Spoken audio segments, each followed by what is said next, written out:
안녕하세요. 세상을 바꾸는 작지만 강한 흐름 채널 M&L의 밸류 크리에이터 김장길입니다. 정말 오랜만에 인사를 드리는 것 같습니다. 제가 그래도 명맥은 끊이지 않게 하기 위해서 M&L 뉴스는 정기적으로 보내고는 있었지만 사실 유튜브를 하기에 굉장히 좀 힘든 상황이었어요. 지금도 아직 끝나지는 않았고 지극히 개인적인 일이라서 아마 방송에서는 얘기할 일이 없을 것 같긴 한데 언젠가 좀 상황이 진정이 되면은 그때는 좀 웃으면서 얘기할 수 있는 그런 일이 있길 바라겠습니다.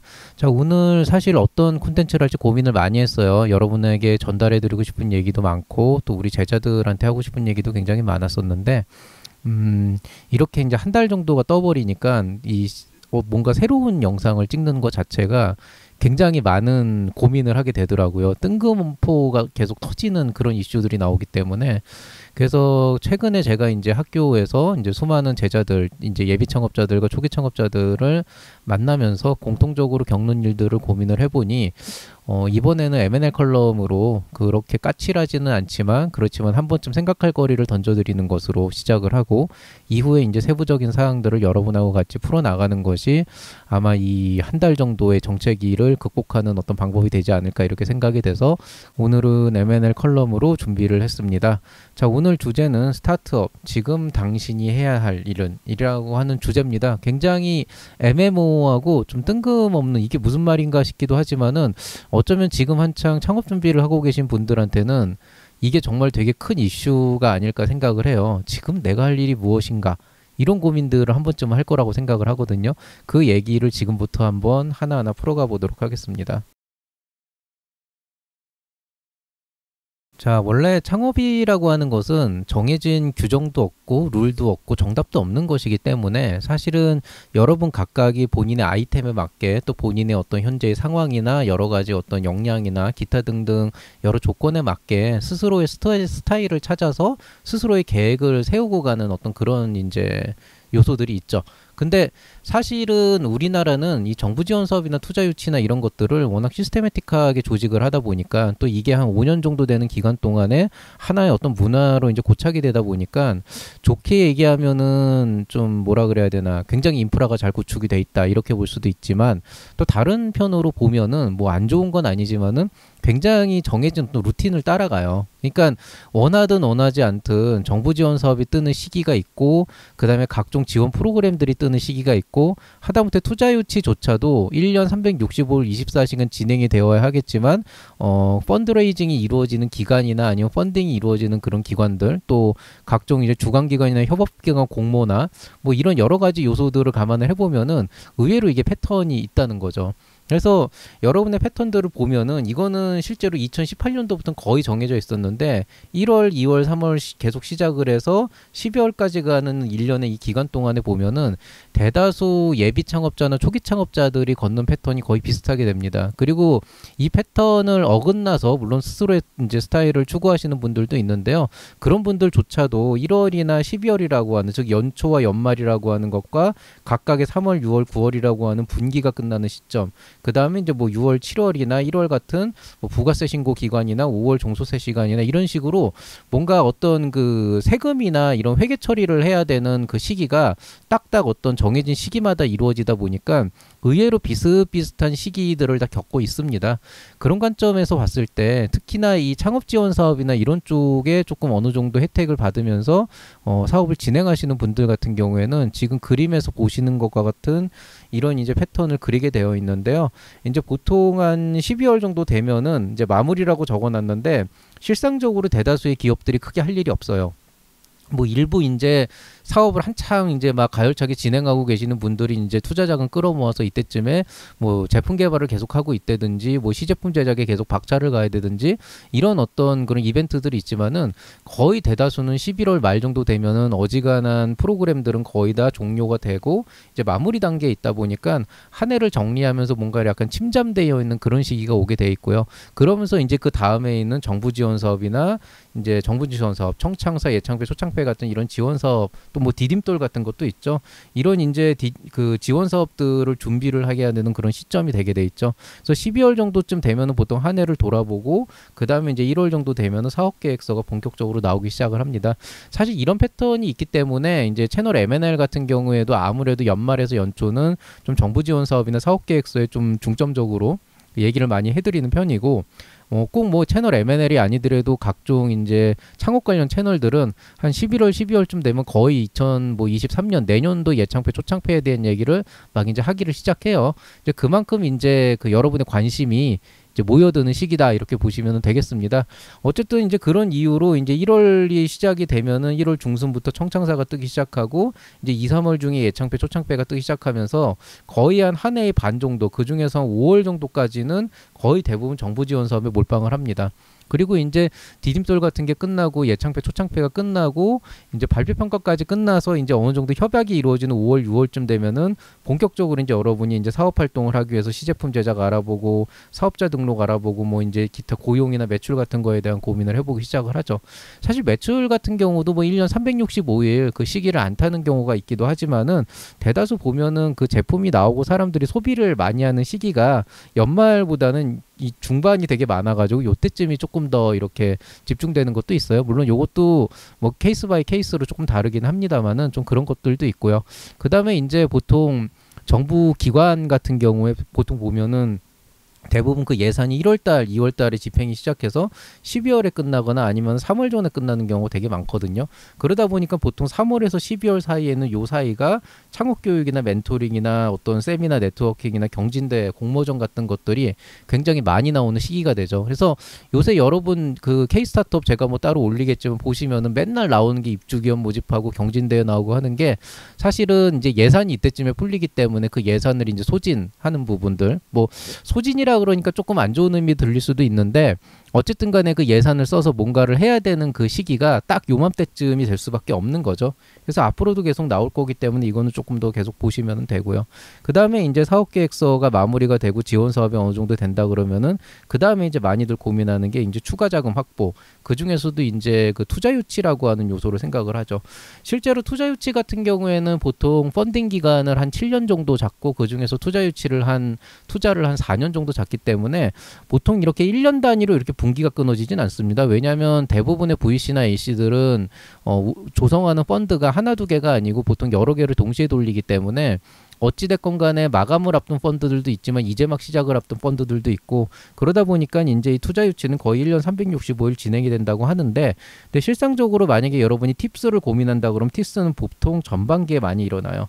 원래 팁스는 상시 모집이라 그래가지고 요 뒤에 한 11월 정도까지는 팁스를 할 수가 있는데 이제 워낙 그 인기가 많고 많은 사람들이 하기를 원하기 때문에 대다수의 바우처들은 보통 한 7월이나 8월 정도면은 좀 인기 있는 A씨나 VC들 특히나 초기 창업 기업들 대상으로 한 그런 이제 VC들은 거의 한 7, 8월 정도면 소진이 된다고 보시면 됩니다. 그리고 이제 일부 팁스 바우처를 갖고 있지만은 약간 좀 투자의 규모나 여러 가지 어떤 현실적인 부분에 있어서 좀 자격 요건을 잡기가 힘든 그런 이제 그래서 좀 이게 좀 지금 얘기할 부분은 아니지만 어쨌든 바우처를 쓰기 조금 애매한 그런 이제 좀 VC들이 있어요. 오히려 이런 데는 좀 굉장히 큰 규모의 VC들이 그런 경향이 있는데 좀 그런 데는 이제 보통 요 뒷부분 한 뭐 8월, 9월, 10월까지 가는 경우도 있죠. 그리고 이제 이런 투자 유치에 맞물려 가지고 여러분이 어차피 사업 계획서도 한번 썼으니까 이거를 발전시켜서 IR 피치 덱을 이제 지금 계속 만들고 계시는 분들이 많죠. 그리고 이 IR 피치 덱을 창업 교육이나 멘토링이나 이런 경진대회 같은 데서 또 활용을 하면서 계속 이제 연동해서 돌아가는 그러니까 거의 대부분 여러분의 패턴이 이래요. 뭐 실제로 이게 뭐 잘못됐다는 건 아니고 그냥 그렇다는 거고요. 근데 이제 이런 상황이 돼 있다 보니까 아이러니하게도 제가 지금 우리 학교에서 제가 지금 담당하고 있는 그 창업자들이 한 40개 기업 정도 되거든요. 그 40개 기업들조차도 비슷비슷한 상황에서 비슷한 고민들을 굉장히 많이 하게 된다는 거죠. 그러면은 그 많이 하는 고민이 뭐냐라고 하면은 아까 제가 제목에서 얘기했던 것처럼 지금 내가 해야 될 일에 대해서 되게 방향성을 되게 많이 고민을 한다는 거죠. 사실 할 일은 되게 명확해요. 아까 말씀드렸듯이 여러 가지 프로그램 참여해보고 그 다음에 뭐 투자를 받기 위해서 투자 유치를 해보고 이렇게 되는데 막상 또 해보려 그러면 이게 너무 정신이 없게 된다는 거죠.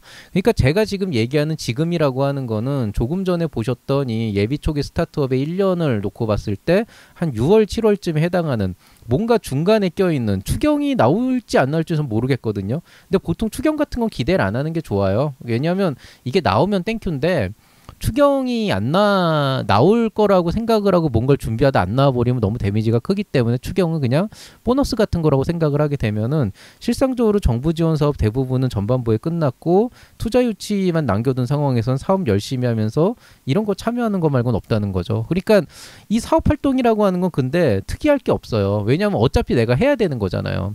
근데 뭐 제품 개발을 하거나 아니면 매출을 올리거나 고용 같은 것들이 한창 막 집중돼서 이루어지고 있는 시기에 있는 기업이라면 사실 이런 고민들을 안 하는데 근데 실제로 한 그런 기업들은 10%가 안 되고요. 보통 대다수 한 8, 90% 정도의 그런 기업들은 딱 요 상황에 처해 있는 거예요. 6, 7월 달에 정부 지원 사업이 이제 본격적으로 시작해가지고 자금을 이제 슬슬 시작하면서 이제 뭐 2번, 3번 정도 멘토를 만나겠죠. 그 다음에 이제 만약에 예창패, 초창패 같은 게 안 되고 당장 창업을 할 생각이 없다라고 생각을 하게 된다 그러면은 일단 존버를 하면서 다음 지원 사업을 준비하는 그런 경우도 있죠. 그 다음에 이제 창업 준비를 이제 새로 시작하는 그러니까 애초에 그냥 올 초부터 창업을 준비한 게 아니고 뭐 관심은 올 초에 가졌을지 모르겠지만은 본격적으로 내가 창업을 해보겠어라고 생각을 하는 그런 극초기 창업자들 이런 분들이 보통 지금 굉장히 애매하게 붕 떠 있는 이런 상황들이 굉장히 많다는 겁니다. 뭐 이게 딱 6, 7월이 그래요. 왜냐하면 이제 막 지원 사업을 시작했으니 선정된 건 좋은데 앞으로 어떻게 해야 될까 그게 되게 막막하기도 하고 그 다음에 다음 지원 사업이라고 해도 이거 추경이 없다라고 가정을 하면 내년이잖아요. 그러면 거의 한 6개월 정도를 소비해야 되는데 이게 생각보다 되게 짧은 시간이면서도 되게 막막한 시간이기도 하거든요. 뭐 창업 준비는 더 이상 말할 필요도 없죠. 이분들도 결국에는 당장 사업을 하겠다 이런 분들 아니면 예창패부터 시작하는 경우가 많은데 이분들도 사실은 뭐 추경 같은 게 안 뜬다 그러면 6개월 정도 남아있게 되는 거니까 사실 생각보다 굉장히 먼 기간인 거죠. 그러니까 결국에는 이런 고민의 요소들이 뭔가를 보면은 그게 투자 유치를 위한 준비가 됐건 사업 계획서 보완이 됐건 아니면 예창패 초창패 같은 그런 지원 사업을 진행하면서 어떻게 방향성을 잡을까가 됐건 간에 결국 여러분이 갖고 있는 지금에 대한 문제는 딱 이런 거예요. 해야 할 일은 너무 많아요. 리스트업만 해도 거의 뭐 그냥 쫙 그 종이 한 페이지를 빼곡하게 채울 수가 있는데 사람들이 이제 잘 모르겠으니까 밖에 나가서 교육도 듣고 뭐 유튜브도 듣고 하다 보면은 당신이 사업을 하려면 뭘 해야 된다는 일도 너무 많은 거라. 근데 정작 해야 할 일도 많고 해야 한다고 하는 일들도 많고 이건 다 내가 이해를 하는데 문제는 정작 내가 할 수 있는 일은 또 너무 적다는 거죠. 다 할 수 있으면 좋은데 내 시간이 안 되고 사람이 그만큼 안 되고 사실은 예창패 초창패가 돼도 예산이 되게 적어요. 그리고 요즘에는 좀 추세가 달라져가지고 투자 유치를 그래도 꽤 이제 시드부터 많이 받는 곳들도 있지만은 사실 시드머니로 보통 투자 유치를 5천만 원, 1억 원 받는 정도는 정말 제대로 한번 뭘 하려 그러면은 순식간에 써버리거든요. 특히나 시드머니 같은 경우에는 기업의 성장을 위해서 받는 경우가 많은데 성장을 하기에 1억 은 굉장히 턱없이 적은 돈이에요. 극히 일부를 제외를 하면은 결국에는 너무 많은 일 중에서 할 수 있는 일은 적게 되니까 도대체 나는 어디에 비중을 두고 무엇에서부터 시작을 해야 할까? 이게 결국에는 고민거리가 되고 그걸 가지고 저한테 멘토링을 요청하는 경우도 굉장히 많은 거죠. 뭐 얼마 전에 제가 어떤 강의를 갔을 때 강의가 끝나고 나서 이제 나오신 분이 똑같은 종류의 고민을 하는데 이게 굉장히 이해가 잘 돼요. 그러니까 특별히 문제가 있는 것도 아니고 그냥 누구나 다 똑같은 상황이다. 이것만 이제 알고 계시면 될 것 같아요. 그럼 결국에는 이제 여기에서 문제가 되는 거는 이런 고민들도 있어요. 그럼 왜 우선순위가 없냐? 무엇부터 해야 될지 왜 모르겠냐라고 하게 되면은 이게 닭이 먼저냐 달걀이 먼저냐의 문제라고 하는 거거든요. 그러니까 아주 단순하게 얘기를 하면은 아, 내가 이 아이템을 가지고 사업을 하려면 그래도 이 사업의 타당성을 검증하기 위해서 뭐 시장이나 이런 쪽에 좀 검증을 하고 싶어요. 혹은 투자 유치를 위해서 뭔가 이제 투자 활동을 해야 되는데 그렇게 되면은 보통 이제 시장 검증에서 필요한 요소들이 어떤 일정 수준 이상의 시제품이나 이런 것들이 필요하고 어떤 투자자들은 실제로 시제품을 좀 봐야 알겠다. 어느 정도 좀 검증이 필요하다 이렇게 얘기를 하거든요. 근데 문제는 검증을 하려고 시제품을 만들고 뭘 하려면은 돈을 또 구해야 된단 말이죠. 그 돈을 구하려면 지원 사업이나 아니면 투자를 받아야 되고 근데 또 투자를 받으려면 시제품이나 시장 검증을 하라 그러고 그러니까 결국에는 이게 뺑뺑 도는 거예요. 뺑뺑 도는 거고 결국 이 안에서 어떤 것을 먼저 해야 할 것인가 달걀을 먼저 찾을 것인가 닭을 먼저 찾을 것인가에 대한 얘기를 놓고 나서 보면은 굉장히 정답이 없는 문제이긴 한데 어쨌든 돈이라고 하는 요소 달걀을 우리가 돈이라고 놓고 이쪽을 만약에 우리가 사업이라고 한다 그러면 사실은 사업 자금을 먼저 확보하는 게 먼저기는 해요. 먼저기는 한데 아까 얘기했듯이 사업 자금 확보하려면 시장 검증을 하려는 거예요. 그러니까 이게 고민이 안 될래 안 될 수가 없는 부분들이 실제로 생기는 거죠. 그리고 이거는 사실은 거의 대다수의 스타트업들이 겪는 똑같은 문제이기도 해요. 그래서 이거를 이제 풀어나갈 얘기가 좀 필요한데 요거는 이제 나중에 좀 특강이나 이런 데서 좀 다루기는 하고 지금은 이제 문제에 대한 진단을 해보고 여기에 대해서 같이 고민을 해보자는 컬럼이니까 그냥 좀 그쪽 관점에서 얘기를 하다 그러면 옛날에 한 이 얘기를 어떻게 풀어갈까 고민을 하다가 보니까 문득 생각이 난 게 한 20년 전에, 그러니까 한 지금부터 20년 전도 아니네요. 2000년도죠. 한 22년 전에 제가 그 아는 형님, 그러니까 우리 형의 친구인데 아는 형님이 그때 이제 영문학과를 이제 졸업하시고 대학원을 다니고 계셨는데 그분이 뭘 부탁해가지고 이제 컴퓨터 관련해서 뭐 조립하고 하면서 잠깐 그 뭐냐 이렇게 그 형 집에 가가지고 뭐 조립하고 하면서 되게 얘기를 많이 한 적이 있었어요. 근데 그때 제가 그냥 딱히 할 말이 없으니까 제가 그때 이제 석사 때였거든요. 그냥 대뜸 물어봤어요. 영어 공부는 어떻게 해야 되냐? 형 영어 공부 뭐 그냥 단어장 갖고 외워야 되나? 뭐 그냥 아니면 뭐 학원을 다녀야 되냐? 그러니까 그 형이 보통은 그러면은 뭐 어떤 책을 있으니까 한번 봐라. 뭐 어휘가 중요하니까 아무것도 모르겠을 때는 이제 어휘를 찾아보는 게 좋겠다 이러는데 굉장히 애매하면서도 정확한 답변을 저한테 해준 게 뭐냐면은 네가 어떤 영어를 공부하냐에 따라서 다르다. 그러니까 어떤 것이 목적인가에 따라서 다르다라고 얘기를 하는 거죠. 그러니까 무슨 얘기냐면은 만약에 나는 그냥 영어 회화를 잘하고 싶어. 그러면은 그냥 그때는 이제 뭐 어디 가가지고 프리토킹 같은 걸 하면서 그런 이제 그룹 어떤 동호회 활동 같은 것도 하고 그 다음에 이제 학원 같은 데도 다니면서 회화를 중심으로 가면 된다는 거예요. 근데 만약에 이제 제가 회화 중에서도 비즈니스 영어 쪽에 가깝다 그러면은 차라리 그런 거는 거의 패턴이 정해져 있으니까 학원이나 강의를 듣는 게 일단은 1차적인 방법이고 그 다음에 이제 부족한 어휘나 표현들을 채워가는 게 맞는 거고. 근데 만약에 이제 GRE 같은 유학을 가야 되는 이거라 그러면 이건 그냥 닥치고 책 사서 외우는 수밖에 없다는 거죠. 탭스나 토익이나 토플 같은 거는 언뜻 보면은 똑같은 영어 시험이라고는 하지만은 굉장히 결이 다른 시험이고 이런 것들을 조금 제대로 하기 위해서는 결국에는 그쪽에 관련된 학원을 가거나 그런 동호회에 가가지고 관련된 책들을 봐야 된다는 거죠. 즉 뭐냐면은 GRE도 탭스도 토익도 토플도 다 똑같은 영어 시험이지만은 안에 있는 과목이나 시험 스타일은 완전히 다르거든요. 그렇기 때문에 우리가 토익 책을 보면서 토플 공부를 할 수는 없어요. 토익 책을 보면서 토플 공부를 하게 되면은 전체적인 흐름은 같기 때문에 어느 정도까지는 유사하게 조금 뭐 어휘나 이런 부분에서는 도움을 받을 수 있겠지만은 사실은 토플 공부하려면 토플 책을 보는 게 맞다는 거죠. 마찬가지의 요소가 이제 이 사업에서도 고민이 되는 겁니다. 여러분이 사실은 사업이라고 하는 그 어떤 행위를 그 영위하는 부분에 있어서 뭐라 그래야 되나 이 고민해야 되는 것들은 사실은 생각보다 되게 간단해요. 뭐 시제품을 어떻게 만들어야 될까? 시장을 어떻게 분석을 해야 될까? 사람을 어떻게 찾아야 될까? 뭐 자금 조달을 어떻게 해야 될까? 회사 성장을 위해서 투자 유치를 받고 싶은데 투자 유치를 어떻게 해야 될까? 보통 대부분 무엇을 해야 할까를 많이 고민을 하거든요. 근데 아까 제가 말씀드렸던 것처럼 GRE를 공부하는 사람이 토익 책을 가지고 GRE를 공부할 수는 없어요. 근데 사업 같은 경우가 이게 되게 심하거든요. 그러니까 무슨 얘기냐면은 차라리 그래도 토플책 공부하면서 GRE를 공부하거나 토익을 공부하면서 GRE를 보면은 완전히 똑같지는 않겠지만 한 이만큼 정도는 비슷한 부분이 있으니까 그래도 좀 비슷한 결이 없진 않다고요. 근데 사업은요. 근데 만약에 그런 거 있잖아요. 사업은 만약에 여러분이 무엇을 위해서 이 행위를 해야 할까를 고민하지 않고 그냥 뭘 해야 될까 그 결과에만 집중을 하다 보면은 나는 영어를 잘하고 싶어라고 생각을 하고 그 영어를 하기 위해서 중국어 책을 놓고 공부를 하는 이런 경우도, 이런 극단적인 경우도 나올 수가 있다는 거죠. 그러니까 결국에는 여러분이 투자를 해야 할까라고 고민을 한다 그러면, 투자를 받아야겠다 그러면 왜 투자를 받아야 되고 그 투자가 어떻게 이루어져야 되고 이걸 고민하는 게 선행되어야 돼요.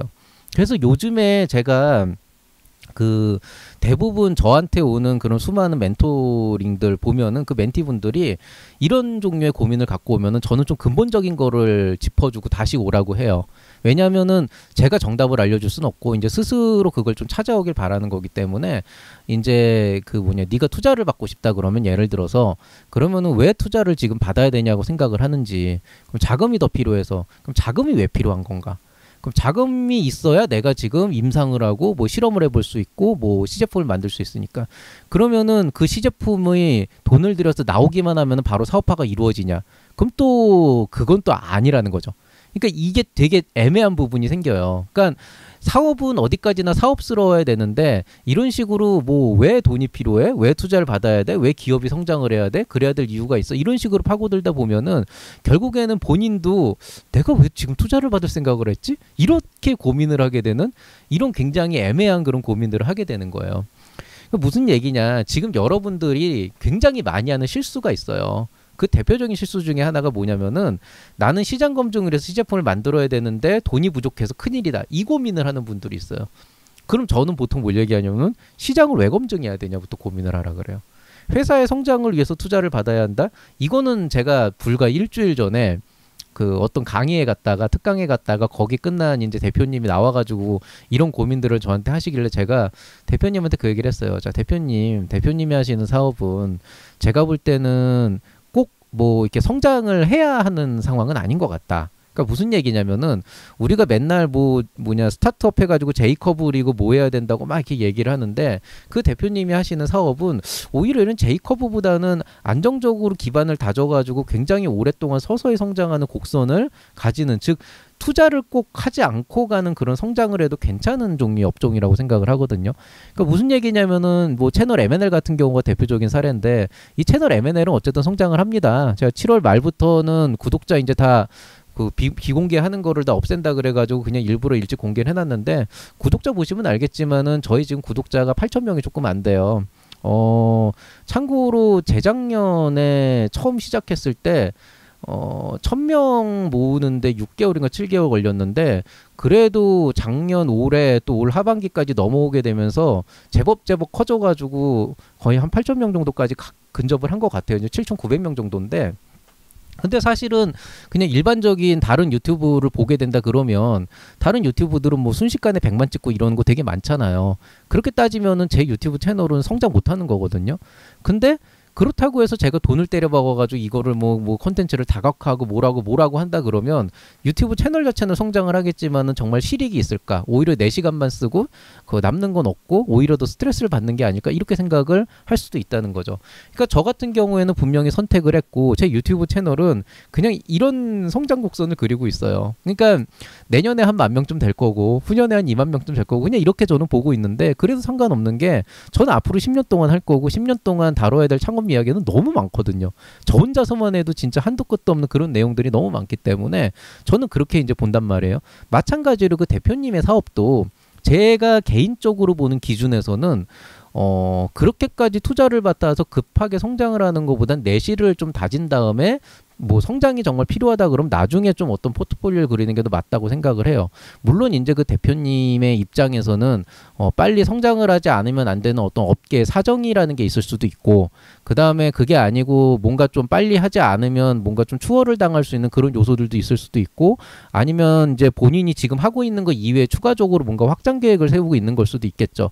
근데 이제 제가 그분한테 얘기한 건 그거예요. 그러니까 어느 쪽이 됐건 성장이 필요하다 그러면 해야 되는 거고 투자를 받아야 되는 건 맞는데, 당신이 왜 성장을 하고 싶어 하냐, 나중에 M&A를 하고 싶어 하는 건지 시장에서 확고한 위치를 굳히려고 하는 건지 아니면 IPO 기업 공개까지 몇 년 안에 가려고 하는 건지 그것들을 본인이 명확하게 잡아서 가지 않는 이상은 지금 당신이 투자를 하고 싶다고 IR조를 열심히 만들어도 투자자를 설득할 수는 없을 것이다. 왜?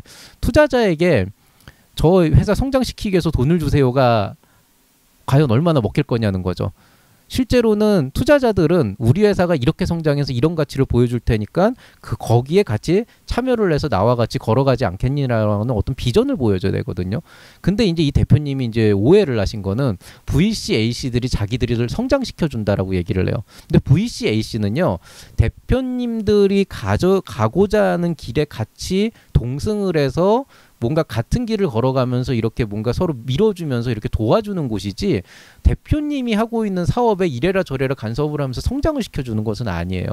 무슨 얘기냐면은 대표 스스로가 회사의 청사진을 그려서 보여주지 않으면 실제로 투자자들 A씨나 VC들이 거기에다 참여해서 뭔가 투자를 해서 뭔가를 기대해 보도록 갈 수 있는 게 굉장히 한계치가 분명해진다는 거고, 그리고 냉정하게 얘기를 하면은 A씨, VC가 회사의 어떤 방향성이나 어떤 그런 부분들에 관여를 하는 건 굉장히 안 좋은 현상입니다. 왜냐면은 그거는 좀 어떤 회사의 어떤 그 운영권에 손을 대는 거잖아요.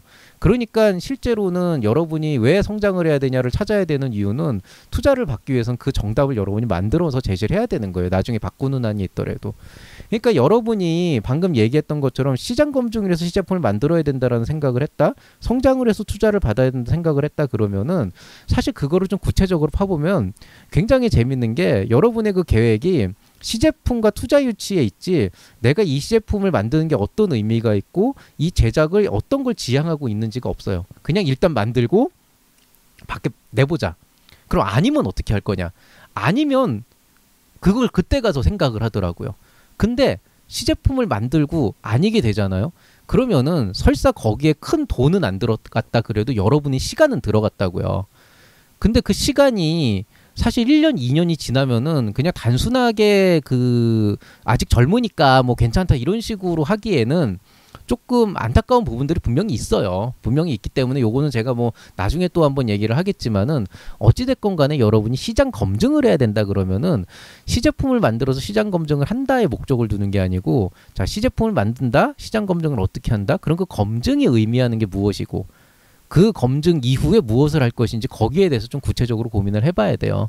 그래서 지금 거의 대부분 제가 가르치는 제자들은 사업 계획을 다 리셋을 시켰어요. 다시 고민하라고. 그러니까 하는 일은 하는 거고 시제품 만드는 것도 좋은데 근본적으로 이거를 사업적 측면에서 다시 보지 않으면은 나중에 굉장히 고생을 한다. 그러니까 할 거면 지금 해라. 좀 이런 얘기인 거고요. 투자 유치도 마찬가지예요. 여러분이 투자 유치를 한다는 거를 그냥 돈을 받아가지고 회사의 규모를 키워가지고 성장을 시킨다 이렇게만 생각을 하는데, 사실은 여러분 회사에서 투자 유치를 한다는 게 기업의 성장에 어떤 의미를 갖고 있고 그 안에서 IR이 어떤 것들을 지향하고 있는지가 명확해져야 실제로 설득력 있는 IR 피치 덱이 나오고 IR 피칭이 된다는 거죠. 근데 이제 여러분은 약간 그 조급함과 답답함 때문에 실제로 어떤 것들을 하냐면 이런 생각들을 해요. 아니 그래도 시제품이 있어야 뭐라도 할 수 있지 않나.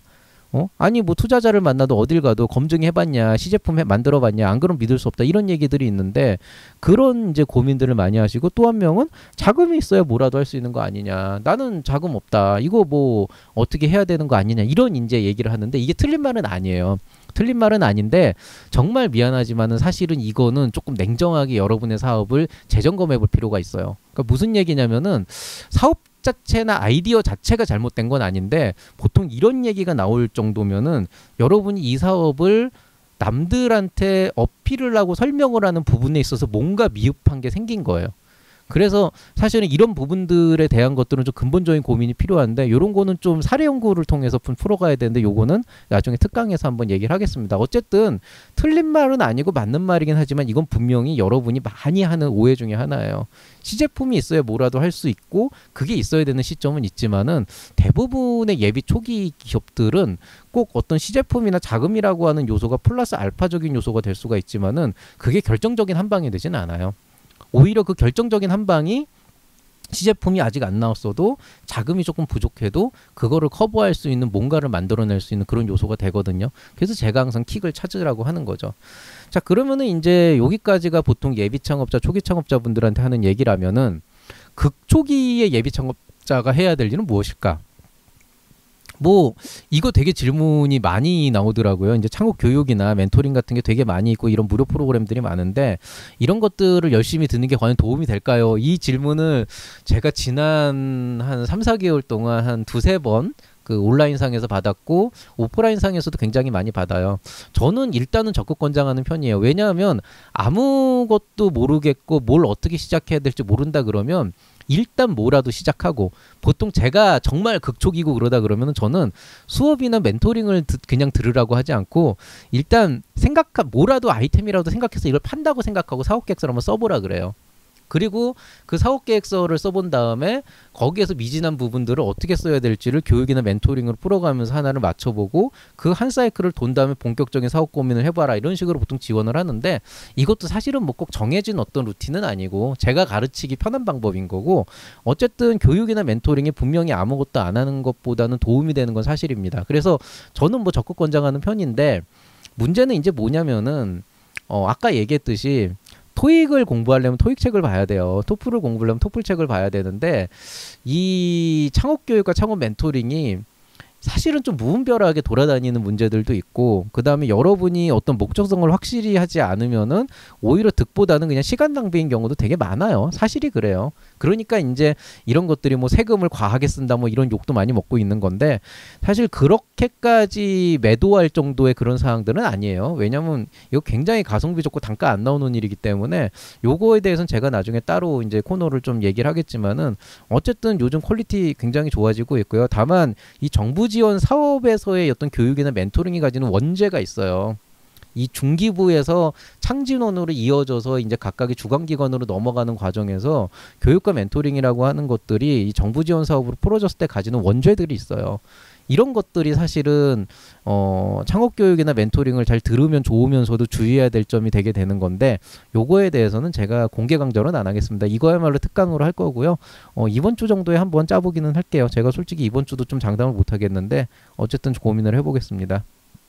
자, 근데 그럼에도 불구하고 내가 지금 너무 정신이 없다. 나 진짜 뭐 그래도 뭐라도 해야 될지 모르겠다. 그렇게 생각을 한다 그러면 저는 그럼 역시 그냥 사업은 돈 버는니까 자금 조달부터 고민해 보는 게 맞다고 생각을 해요. 근데 왜 제가 이제 자금 조달을 먼저 고민하라고 하는 거냐면은 빚을 내라는 게 아니고 돈을 구하라는 게 아니고 뭐 돈이야 알바를 해가지고 뭐 적금을 하셔도 되고 내년도 예창패를 구해도 되는 건데 어쨌든 사업이라고 하는 거는 어쨌든 기본적으로 내가 모은 돈도 있지만은 남의 돈 뭐 투자 자금이나 아니면은 어떤 뭐 정부 지원 자금이나 이런 것들을 먼저 하게 되잖아요. 그리고 내 돈 5천만 원이 있으면은 5천만 원짜리 일을 하게 되지만은 내가 만약에 내 돈 5천만 원에 정부 지원서 5천만 원을 태우면 1억 원으로 준비를 할 수가 있으니까 그만큼 좋은 일이잖아요. 그러니까 만약에 이도 저도 모르겠다 그러면 자금 조달부터 고민해 보는 것도 맞아요. 근데 이게 왜 중요하냐면은 결국 돈을 구하려면은 남들한테 내가 어떻게 돈을 벌 건지 그거를 생각해야 되고 그 생각을 설득력 있게 쓰는 게 사업계획서이기 때문에 결국에는 자금 조달부터 고민을 하면은 사업계획서를 쓸 수밖에 없게 되는 상황이 되고 이 사업계획서를 계속 쓰다 보면은 내가 하려고 하는 사업의 약점이 무엇이고 남들한테 보여줄 때 어떤 부분이 취약했는지를 너무나 명확하게 알게 되는 거죠. 그리고 그 안에서 카테고리 안에서 창업 멘토링이나 어떤 교육 같은 게 들어가게 되면 더할 나위가 없게 되는 그런 상황이 되는 겁니다. 자, 그래서 뭐 오늘은 조금 왔다 갔다 했지만 결국 오늘 말씀드리고 싶은 건 여러분이 굉장히 지금 혼동이 있는 즉 지원 사업 된 분들은 된 분대로 고민을 하고 있고 지원 사업이 안 되고 이제 창업을 생각하시는 분들은 지금도 뭘 해야 되나 생각하다가 이도저도 안 하고 올해 또 넘어가다가 이제 내년 올 11월이나 12월쯤 돼가지고 이제 이제 내년도 지원 사업 생각해야지 하는데 사실은 그건 너무 늦어요. 지금부터 여러분이 할 수 있는 일이 굉장히 많고 그것만 잘해도 진짜 내년도에 안정적으로 사업을 할 수 있는 기회가 열리는 건데, 또 지금 뭐 지원 사업 하시는 분들도 내년에 추가 자금 확보를 위한 그런 이제 절호의 기회가 이제 열리는 건데, 너무 지금 그냥 그 뭐라 그래야 되나 생각할 게 많고 할 일이 많고 정신이 없다고, 해야 될 일을 그냥 놔버리고 당장 눈앞에 보이는 일만 하다 보면은 결국에는 이제 올 연말이 됐을 때 이도저도 안 남게 되는 그런 이제 불상사가 생길 수도 있다는 거죠. 그래서 그런 고민들을 조금 해보셨으면 좋겠어요. 오늘의 원픽입니다. 정답은 없어요, 사실. 이거는 창업의 정답은 없어요. 그래서 저조차도 창업 교육에 과연 의미가 있을까라고 하는 거에 대해서 저 스스로도 되게 고민을 많이 했던 이슈 중에 하나예요. 왜냐하면 내가 가르치는 데라고 한다고 성공을 하는 건 아니거든요. 물론 이제 제가 필요한 시점에 멘토링이나 교육을 통해서 지침을 내려주고 잊고 있던 것들을 깨우쳐주고 뭔가 어떤 방향성을 제시해줌으로 있어서 그게 스스로의 어떤 성장의 자양분이 되면서 성장하는 기업들은 굉장히 많고 저희 제자들도 굉장히 잘 나가고 있는 친구들이 많아요. 그리고 실제로 지금 이 유튜브 회원분들 중에서도 이제 슬슬 어느 정도 성과가 나오는지 팁스 받아가지고 이제 자금 유치하시는 회원님들도 꽤 있는 걸로 알고 있고 사실은 굉장히 여러 가지로 이 교육이나 이런 부분들이 의미가 있는 건 사실이지만은 그럼에도 불구하고 창업엔 정답이 없습니다. 창업엔 정답이 없기 때문에 제가 지금까지 얘기한 거를 그대로 따라한다 그래도 성공하리란 보장은 없고요. 반대로 제가 얘기한 거대로 안 한다 그래서 실패한다는 보장도 없어요. 다만 이제 저는 보편적으로 일부 특수환경을 제외하면은 대부분이 겪는 어려움과 대부분이 가야 될 길의 어떤 그 난이도 험난한 부분들에 대해서 미리 말씀을 드리고 준비해야 될 걸 얘기하는 거기 때문에 이런 지금같이 좀 뭔가 애매하고 붕 떠있는 상황이다라고 하게 된다 그러면 차라리 어디로 갈까를 어떻게 갈까를 고민하는 것보다 내가 가야 할 곳이 어딘가를 명확하게 잡는 것도 되게 좋지 않을까. 재벌이 되고 싶어. 자, 재벌이 되고 싶은 건 좋아요. 돈을 많이 벌고 싶은 건 좋은데 그럼 내가 재벌도 뭐 삼성 이재용 회장 같은 재벌이 있고 그 다음에 뭐 이제 스타트업 뭐 2조의 엑시트한 모 기업의 누구 같은 그런 이제 재벌도 있는 거잖아요. 그럼 여러분이 생각하는 어떤 그런 그 재벌의 기준은 무엇이냐? 나는 성공하는 스타트업이 되고 싶어. 나는 IPO를 하고 싶어. IPO도 10억짜리 IPO가 있고 100억짜리 IPO가 있고 1000억짜리 IPO. 10억짜리 IPO는 없나? 어쨌든 되게 여러 가지 상황이 있다는 거죠. 그러면은 내가 만약에 1000억짜리 IPO를 하고 싶다, 기업 공개를 하고 싶다라고 하게 된다 그러면은 그럼 우리 회사 1000억이 되려면 지금 여기서 어떤 포트폴리오를 그려야 되는가 그런 것처럼 여러분이 목적하는 바를 분명히 생각을 해보시면은 의외로 가야 할 길은 굉장히 분명하게 된다는 거죠. 그 가야 할 길을 정확하게 고지를 찾은 다음에 여기에서 이제 여러 가지 장애물들이 나오게 되면은 그 가야 할 길에서 여러분이 적절한 수준으로 이제 피해서 갈 수 있는 그런 어떤 경로를 짜게 될 거고 그 사이사이에서 이제 필요한 어떤 지침들을 받게 되면은 그게 바로 여러분이 앞으로 해야 될 일이고 우리 회사의 마일스톤이 될 겁니다. 정답은 없는 게 사업이지만 사실은 그만큼 가야 할 길이 분명한 건 사업이거든요. 그러니까 이런 것들을 고민하면서 지금부터 또 다시 한번 되돌아보고 다시 한번 재정비를 하면서 지금 하고 있는 일 열심히 해보시면서 좀 어떤 그런 목적을 좀 명확하게 하는 것도 좋지 않을까 이렇게 말씀을 드리고 싶습니다. 자, 오늘 얘기는 여기서 마치도록 하겠습니다. 사실 어떤 얘기로 이 강좌를 한 달 만에 시작을 해도 여러분에게 얼마나 와닿을까를 고민을 하다 보니까 아예 그럴 바에야 이런 뜬구름 잡는 원론적인 얘기를 중심으로 가는 게 맞다고 생각을 했고요. 이제 이렇게 한번 물꼬를 틔워놨으니까 제가 지금까지 얘기한 내용들을 바탕으로 앞으로 이제 어떤 내용들이 갈 건지 그런 것들에 대해서도 좀 고민을 해서 지금 고민을 하고 있는 지금 목적을 정하고 뭔가 방향을 잡기 위해서 고민을 하고 있는 여러분들을 위해서 어떤 요소들이 고려돼야 되고 어떤 것들이 준비해야 되는지에 대해서 강좌로 하나하나 풀어가 보도록 하겠습니다. 자, 오늘 강의 여기서 마치도록 하겠습니다. 정말 오랜만에 긴 얘기 했고요. 여태까지 잘 들어주셨으면 구독과 좋아요 눌러주시고 창업가 여러분의 성공을 기원하면서 저는 이만 인사드리겠습니다. 이상 채널 M&R의 밸류 크리에이터 김장길이었습니다. 즐거운 한 주 보내시기 바랍니다. 여러분 사랑합니다.